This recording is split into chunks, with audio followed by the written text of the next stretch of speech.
గురువుగారు కొన్ని వర్గాల వారికి అలాగే గోత్రీకులకు ఈ పిండ ప్రదానం చేసే సంప్రదాయం ఉండదు కదా. మరి అటువంటి వారు పితృదేవతల అనుగ్రహం పొందేందుకు ఈ మహాలయ అమావాస్య రోజు ఎటువంటి నియమాల్ని పాటించాలంటారు? దానం చెయ్యాలి. దానం చేస్తే ప్రయోజనం చేకూరుతుంది.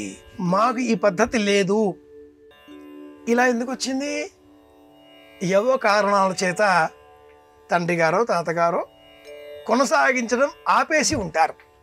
ఆ ఇంట్లో ఎవరైనా మరణించి ఉండవచ్చు, దేశాంతరం వెళ్ళి ఉండవచ్చు, మాసిక నియమం కారణంగా ఇల్లాలు సహకరించకపోవచ్చు, పడిపోవచ్చు, ఎవరైనా జన్మించిన కారణం చేత జాతాశౌచం పేరిట ఆ సంవత్సరం కుదరకపోవచ్చు, అలాగే కొనసాగిస్తూ ఉండవచ్చు.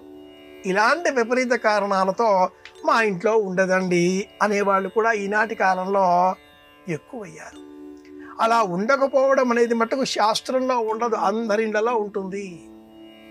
అయినా కూడా మాకు లేదండి అనేటటువంటి వారు ఏ విధమైనటువంటి పరిహారాలో ప్రాయశ్చిత్త మార్గాలో చేస్తే క్షేమం కలుగుతుంది అన్నప్పుడు అలాంటి వారంతా దానం చెయ్యాలి.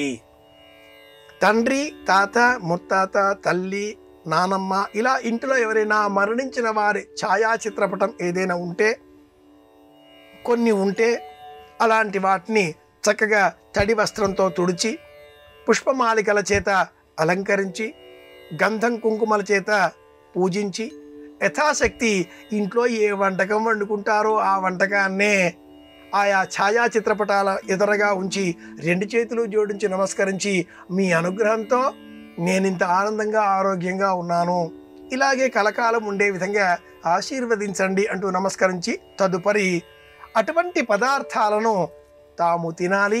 ఇష్టైస్సహ భుజ్యతాం అనే ప్రమాణ వాక్యం అందరికీ అందించాలి. దానం చెయ్యాలి. నకర్మణాన ప్రజజాధనేన త్యాగే నైగే అమృతత్వమానసు. ఇతరులకు అందిస్తే మనకు ఆనందం కలుగుతుంది. కనుక మన ఇంట్లో లేదు, నిరభ్యంతరంగా ప్రారంభం చేద్దాం.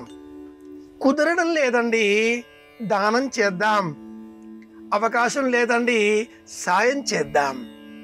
దానం చేసినా, సాయం చేసినా, ధ్యానం చేసినా పితృదేవతల అనుగ్రహం తప్పక లభిస్తుంది. కనుక 3వది అయిన ధ్యాన మార్గం ఏమీ చేయడానికి వీలు కాదండి. తినడం కూడా మానేద్దాం, ఉపవాస వ్రతం పాటిద్దాం, తలచుకుందాం, ధ్యానం చేద్దాం. మరుసటి నాడు నిత్యకర్మలకు అనుసరించి భోజనాదిగాదులు వ్యవహారాలను అనుసరిద్దాం. ఏ విధంగా చేసినా పితరులను మట్టుకు ఈ మహాలయ అమావాస్య నాడు తప్పనిసరిగా పాటించాలి.